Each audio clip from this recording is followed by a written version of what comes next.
অংশীদারিত্ব চুক্তি স্বাক্ষর করেছে রাশিয়া ও ইরান। রাশিয়া এবং ইরান শুক্রবার ইরানের রাষ্ট্রপতি মাসুদ পেজেশকিয়ানের মস্কো সফরের সময় একটি বিস্তৃত কৌশলগত অংশীদারিত্ব চুক্তি স্বাক্ষর করেছে, যা বিশ্বের সবচেয়ে বেশি নিষেধাজ্ঞাপ্রাপ্ত দুটি দেশের মধ্যে সম্পর্ককে শক্তিশালী করেছে।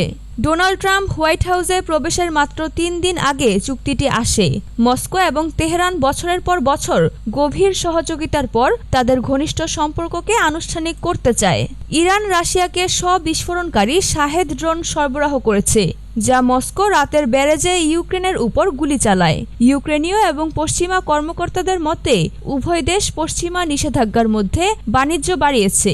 নতুন চুক্তি তেহরান এবং মস্কোর সামরিক, রাজনৈতিক এবং বাণিজ্য অর্থনৈতিক সম্পর্ককে শক্তিশালী করেছে।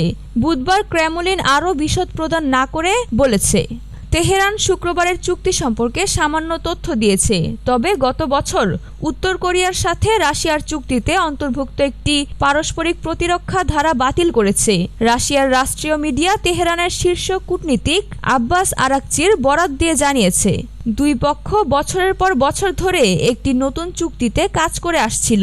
তাদের বর্তমান সম্পর্কটি ২০০১ সালের চুক্তি দ্বারা নিয়ন্ত্রিত, যা তারা পর্যায়ক্রমে পূর্ণ নবায়ন করেছে। গ্লোবাল হেজিমনি রাশিয়া বলেছে যে ইরানের সাথে তার আসন্ন চুক্তি এবং পিয়ংইয়ংয়ের সাথে ইতিমধ্যে স্বাক্ষরিত চুক্তি কোনো দেশের বিরুদ্ধে পরিচালিত নয়।